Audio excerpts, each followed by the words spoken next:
kwentong ito ay hango sa totoong buhay. Mula ito sa isa nating kabayan na itago na lang natin sa pangalang Simeon. Taong 1972, sa lalawigan ng Karkar. Matagal nang tinatanong ni Simeon sa ama na si Tatay Desmond ang patungkol sa isang mahalagang damit. Palagi itong tinatago ng ama at hindi pwedeng mahawakan ng iba. Idagdag pa doon, ni hindi man lang niya alam kung kanino o kung sino ba ang nagmamay-ari ng damit. Naroon lang ito nakatago sa ilalim ng bahay. Sa lahat na napaglumaang gamit ng ama, para kay Simeon yon ang pinakamalagang bagay kay Tatay Desmond. Minsan napapaisip si Simeon na baka galing ito sa dating asawa na matagal nang namatay. Pero wala namang nabanggit ang ina na si Nanay Sitang na merong unang asawa ang ama. Nakikita niya palagi si Tatay Desmond sa ilalim habang hawak ang damit. Kapag nilalapitan niya naman ito, mabilis niya itong binabalik sa kahon. Kaya gano'n na lang ang pagkabagabag ng isip ni Simeon. Nais niyang malaman ang lihim na nakatago sa damit. Tay, kanino po ba talaga yan? Saka pwede po ba kahit makita ko man lang o malapitan man lang? Hindi ko naman po hahawakan eh. Wika ni Simeon. Anak, ilang beses ko bang sasabihin na hindi pwede? Pagdating na lang ng tamang panahon. Tugon ng ama. Napaka-weirdo niyo naman po tay eh. Ano po bang ibig sabihin yan? Pagdating ng araw, pag wala na kayo, pati si nanay tinatanong ko hindi naman sumasagot. Ano po bang masamang mangyayari kapag hinawakan ko yan? Kahit makita ko ng malapitan, hindi din pwede. Wika ni Simeon. Hindi talaga damit to, anak. Balabal ito. Ilarawan mo sa isip ko ano ang itsura. At saka, bakit ba gustong gusto mong malaman kung ano to? Para kang tsismosong kapitbahay eh. Kalalaking tao mo pa naman. Tugon ni Tatay Desmond. Pinili na lang ni Simeon na hindi na magsalita. Naiisip ng binata na palihim na lamang itong kukunin.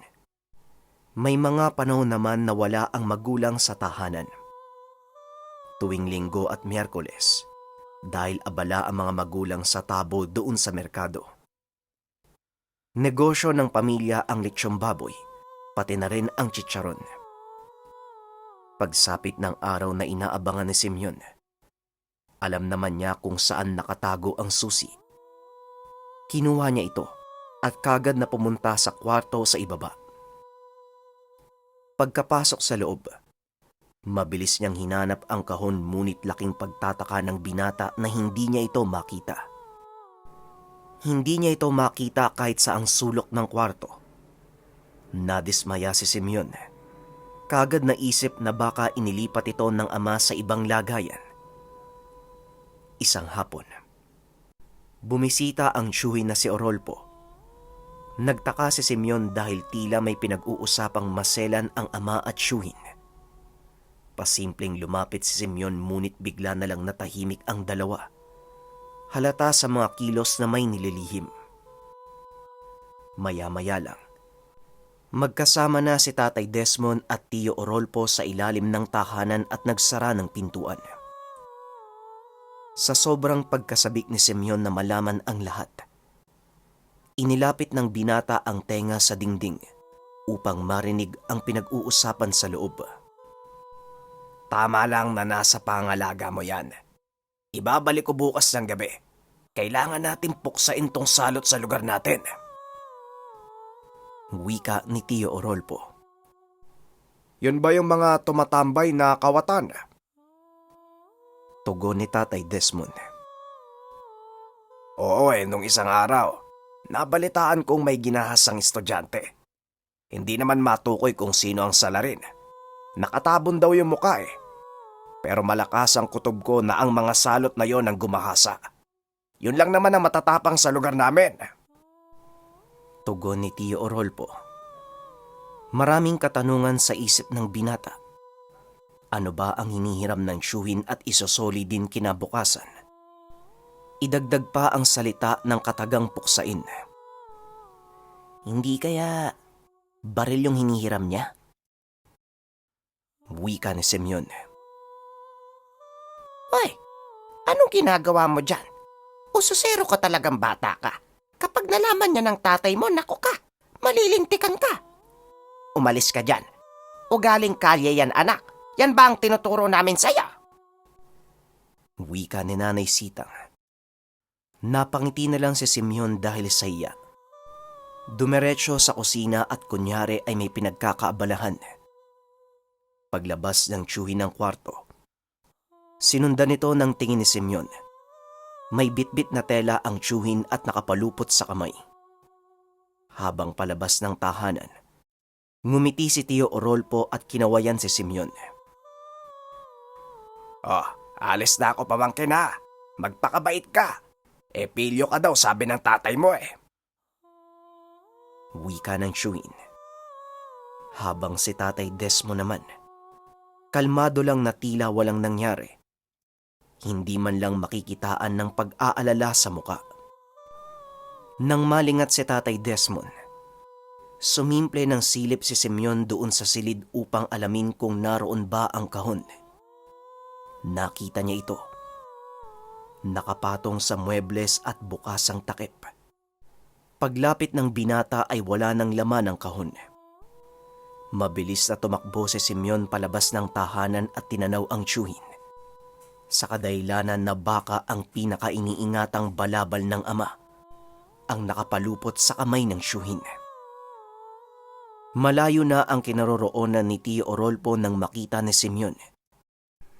Binabaybay ang gilid ng kalsada at lumis ng daan papunta sa palayan.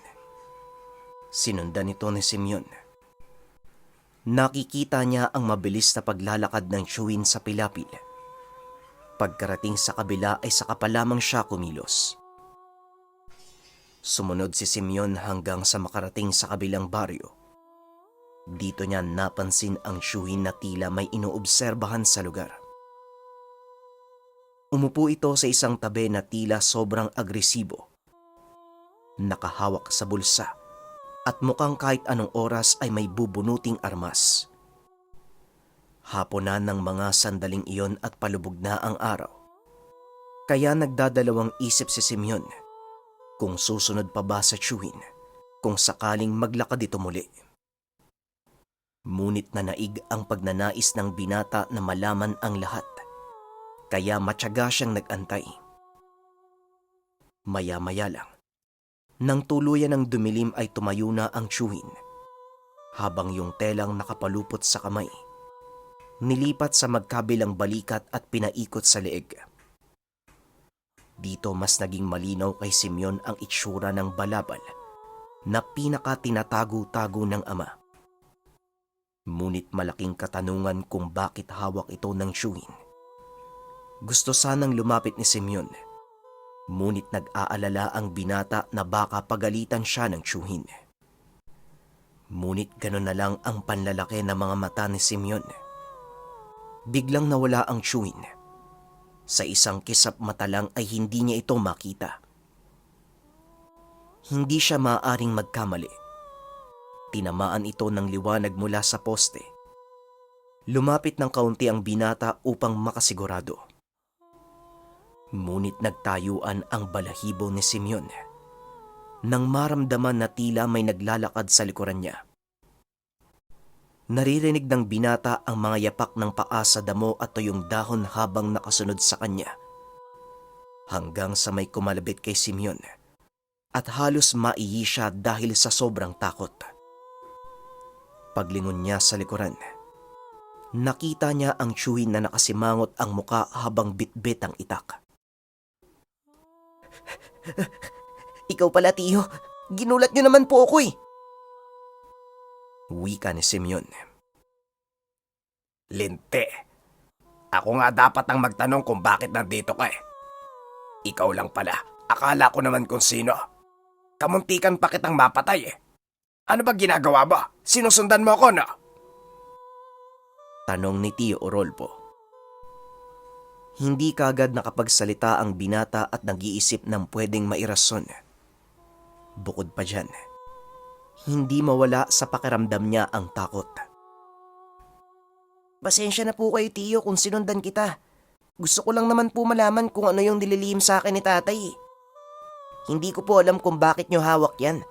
Samantalang sa akin, sobrang higpit ni tatay. Tugon ni Simeon. Ay sus Mariosep, hindi mo pala alam yung patungkol dito. Siguro hindi pa tamang panahon. Wala pang tiwala mga magulang mo sa'yo. Balabal ito ng santong anghel na si Mikael. Nung magkaroon ng milagro, matagal na panahon nang nakakalipas. Isa sa pamilya natin ang kumuha ng balabal na ito sa kumbento. Siya din ang nakatuklas ng milagrong dala ng gamit. Pagpapaliwanag ni Tio Orolpo. Nagtanong si Simeon kung anong milagro ba ang nangyari. Ang sabi ni Tio Orolpo, nagkaroon ng mga bahid ng dugo ang balabal na imposibleng mangyari. Maraming talsik ng dugo na tila galing sa pakikidigma. At yung mga dugong yon, narito pa rin sa balabal. Hindi na nilaban upang manatiling buhay ang himala. Wika ni Tio Orolpo. Bakit naman po? Narinig ko po yung usapan nyo ni tatay kanina eh. May pupuksain daw po kayong salot. Totoo po ba yun? Saka, ano po bang koneksyon nun sa balabal? Tanong ni Simeon. Mahirap ipaliwanag at saka, hindi ka naman naniniwala kapag walang pruweba. Sumama ka sa akin nang malaman mo kung bakit. Basta, wag na wag kang lalapit kapag merong problema. Manood ka lang. Isa pa, wag na wag mong sasabihin sa tatay mo ang mga matutuklasan mo ngayong gabi. Lagot ako kapag nalaman niya. Maliwanag ba? Tugon ni Tio Orolpo. Alinsunod sa mga payo ng Shuhin. Tumangulang si Simeon at wala nang sinabi pa. Nakasunod lamang si Simeon sa Shuhin. Pumunta sila sa merkado. Nang mga sandaling ito ay bihira lang ang tao sa lugar. Kadalasang makikita ay mga tambay lang na nanghaharang ng mga tao. Naupo sila sa tapat ng simbahan. Sinabi ng Shuhin na may inaantay siyang magpakita. Naintindihan naman kagad ni Simeon ang ibig sabihin nito. Ngunit maya-maya lang, biglang tumayo si Tio Orolpo at tinitigan sa mata si Simeon. Mukhang nasa kabila ah. Antayin mo ko dito. Wika ng Shuhin at mabilis na tumakbo palayo. Habang si Simeon naman ay hindi mapakali. Sumunod siya sa Shuhin hanggang sa bigla na lang napahinto nang makarinig ng putok ng baril. Ilang beses itong umeko sa buong lugar. Nagtakbuhan pa ang mga tambay na tila sila ang binabaril. Ngunit mali ang binata. Nakita niya ang tatlong kalalakihan ang may hawak ng baril. Nakatutok lang ito sa isang direksyon. Nanlaki ang mga mata ni Simeon nang unti-unti niyang makita kung sino ang pinapuputukan ng grupo. Walang iba kung hindi si Tio Orolpo, ngunit nakatabo ng damit ang muka. Nakilala lamang ito dahil sa suot na balabal. Ilang beses pa siyang pinaputukan ng baril, ngunit hindi man lang nasasakta ng Shuhin. Kitang-kita ni Simeon na tinatamaan ng bala si Tio Orolpo. Ngunit hindi iniinda at salip. Patuloy lang sa paglapit doon sa grupo ng kalalakihan. Hanggang sa bigla na lang napapatras ng bagya ang dalawa nang mahuli ang isa nilang kasamahan. Kinaladkad ito ni Tio Orolpo. Habang si Simeon naman, dahil sa sobrang takot ay napili niyang magtago sa taniman ng bulaklak. Sumisigaw yung taong kinakaladkad ng Shuhin. Sumunod naman ang iba pang kasama nito at patuloy na nagpapapatok ng baril. Maya-maya pa, hinawakan ni Tio Orolpo ang ulo ng tao at malakas na inihampas sa gilid ng kalsada. Kitang-kita ni Simeon kung paanong nanginig ang katawan ng tao at binawian ng buhay. Matapos nun, hinabol naman ni Tio Orolpo ang iba pa. Narinig ni Simeon ang sinabi ng tiyuhin nang maabutan at madakma ang mga ito. Lintik kayong tatlo. Abusado na nga. Nanggahasa pa ng estudyante. O kayo, anong tinitingin-tingin nyo dyan? Gusto nyong sumama sa kanila sa kabilang buhay? Wika ng tiyuhin, sabay duro sa mga taong nanonood sa pangyayari. Sobrang namangha si Simeon. Bukod sa nakita ng binata ang kakaibang abilidad nito, nagtataka din siya kung paanong nakayanan ng tiyuhin nakaladka rin ang 2 tao nang walang kahirap-hirap. Dinala ito ng tiyuhin sa madilim na parte ng lugar at tanging pag-atungal na lang ng mga ito ang narinig ni Simeon. Maya-maya pa, nagpakita na ang tiyuhin ngunit hindi na suot ang balabal. Kalmadong naglalakad na tila walang kinalaman sa pangyayari. Sumimpli ito ng upo sa harap ng simbahan, nakiramdam sa buong lugar. Hanggang sa sinitsitan niya si Simeon at sinabing uuwi na sila. Habang naglalakad, hindi makapagsalita si Simeon. Wala siyang masabi dahil pinoproseso pa niya sa isipan ang nangyari. Nakatulala lang ito na parang baliw. Kailangan pa bang sabihin sa'yo kung bakit ko dala ang balabal? O ipapaliwanag ko pa para mas maintindihan mo? Wika ni Tio Orolpo. Ano po yun? Paano po nangyari? Bakit po napakalakas nyo? Bakit po hindi kayo tinatablan ng bala? Tanong ni Simeon. Kabalang balabal at bukod pa dyan, magkakaroon ka ng lakas at bilis na hindi mapapantayan ng karaniwang tao. Tugon ni Tio Orolpo. Ipagpalagay na po natin totoo at naniniwala ako. Pero bakit kayo? Bakit hindi si tatay yung kumilos? Bakit hindi siya yung gumamit niyan? Tanong ng binata. Tumawa naman ang tiyuhin. Hindi kaya ni Tatay Desmond na harapin ang ganong klaseng sitwasyon. Kaya siya ang gumamit ng balabal. Ipinapatago lang ito kay Tatay Desmond. Malaki ang tiwala nito sa ama dahil bukod sa mahigpit, malakas ding gumawa ng sabulag upang makubli ang presensya ng gamit. Sa 4 na magkakapatid, si Tatay Desmond at Tio Orolpo na lang ang natira. Ang iba ay namatay dahil hindi pinalad na mabigyan ng lakas ng balabal. Nagtanong si Simeon kung bakit nagkaganon. Nagkukulang sila sa tiwala at nalalayo na rin sa pananampalataya sa Diyos.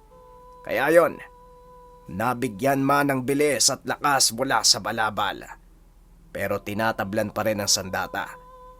Kaya ang ibang dugo dito, galing sa mga kapatid namin ng tatay mo at iba pang mga kaanak namin na gumamit ng bagay na ito.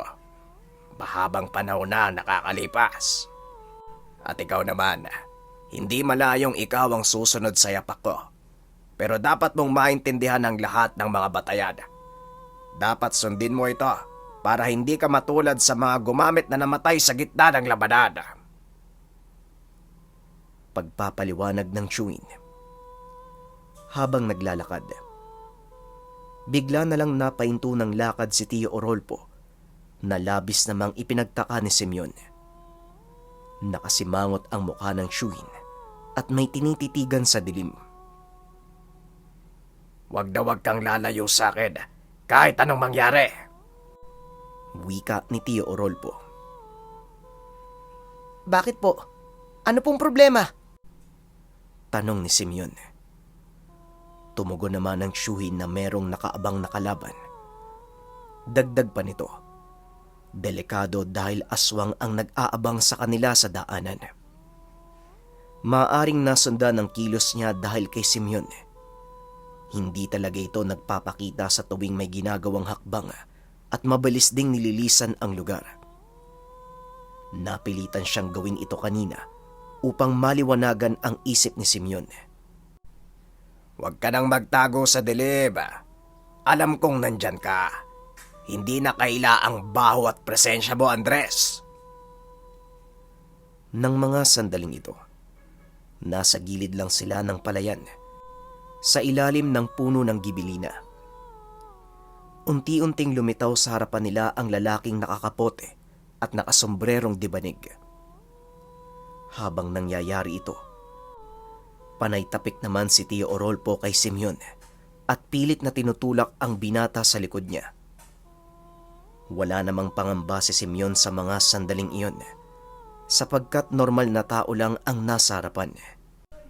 Ngunit nang iangat ng tao ang ulo, gano'n na lamang ang pagkawindang ni Simeon nang makita ang nanlilisik na mga mata, itim ang muka at may ngiping pantay ang tulis. Sa wakas na bisto din kita. Sa tagal kong nag-aantay na malaman kung sino ang mapangahas na lumilipon sa aking mga kasamahan. Naalala ko nun, ninakawan mo ko ng pag-atake. Hindi ko man lang nalaman kung saan ang galing at kung sino. Kamuntikan pa ako mamatay. Ano bang meron sa'yo at bakit ang lakas mo? Sa palagay ko, maiipit ka na ngayon dahil merong kang pabigat na kasama. Wika ni Andres. Noong una binuhay pa kita dahil alam ko sa sarili ko na kahit aswang ka, hindi ka naman namiminsala. Pero anong ginawa mo? Nagtanim ka pala ng sama ng loob. Ikalawa, bakit ko naman sasabihin sa'yo ang lakas ko? At ikatlo, hindi pabigat ang batang to. Subukan mo lang gumawa ng hindi ko magugustuhan. Makikita mo mismo ang sarili mong nakabagsak sa lupa. Pero tandaan mo, sa pagkakataong ito, hindi na kita bubuhayin pa. Lalo pat nalaman ko na may pinatay kang mag-ina. Tama ba? Tugon ni Tio Orolpo. Tama. Gusto kong mapatunayan kung hindi ba sagabal ang binata. Tignan natin ang kahinaan mo. Wika ni Andres sabay sugod kay Simeon. Mabilis na hinatak ng tiyo ang kamay ng binata at inihagis papunta sa palayan. Kagad namang sumunod ang aswang kay Simeon. Nataranta si Tio Orolpo. Kahit anong pagkukubli, hindi niya maitatangging pabigat nga si Simeon, lalo pat ito ang pinupunterya ng aswang. Ngunit kahit ganon, lamang pa rin sa bilis si Tio Orolpo. Naabutan niya ang aswang. Nakipagpalitan ito ng atake sa putikan. Kitang-kita ni Simeon ang buong pangyayari. Sa tuwing lalapit sa kanya ang aswang, hinahatak ito ng tiyuhin palayo. At habang nangyayari yun, panay abiso sa kanya ang tiyuhin na tumakbo. Pero nanatili ang binata doon sa lugar. Hindi gumagalaw, nakatulala habang naroon sa laban. Ilang sandali pa, biglang umatungal ang aswang at nakita ni Simeon na paulit-ulit itong pinagsusuntok ng tiyuhin sa muka. Sabay bunot ng nakasuksok na itak at tinarak sa dibdib ng aswang. Mabilis na bumalikwas si Tio Orolpo. Nagmungkahi kay Simeon na umalis na sila sa lugar at baka may iba pang makakita.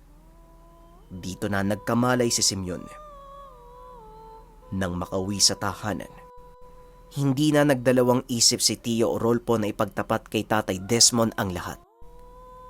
Ang buong akala ni Simeon ay papagalitan siya ng ama pero hindi. Niyakap siya nito at nagpasalamat kay Tio Orolpo. Nung una, papagalitan ko pa sana at baka maibitay ko sa loob ng sako. Pero naisip kong wag na. Paano na lang kapag namatay ang anak ko?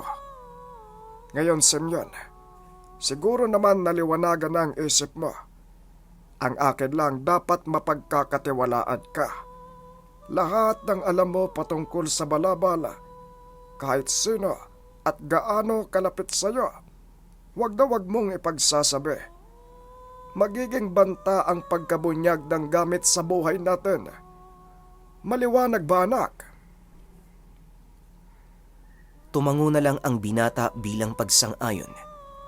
Dagdag pa ni Tatay Desmond, kasama na si Simeon sa pagtatago ng balabal, pag-iingat at pagpapahalaga sa gamit. Bagaman karaniwang tela kung titignan, pero may basbas ito ng anghel na si Mikael. Mula noon, bukod sa nagkakasundo na sila ng ama, sumasama na din ang binata tuwing may gagawin ng syuhin. Hanggang sa dumating ang panahon na siya na ang naging tagapangalaga ng balabal na santo na si Mikael. Maraming salamat sa pakikinig ng ating kwento. Napakaganda ng storya, no?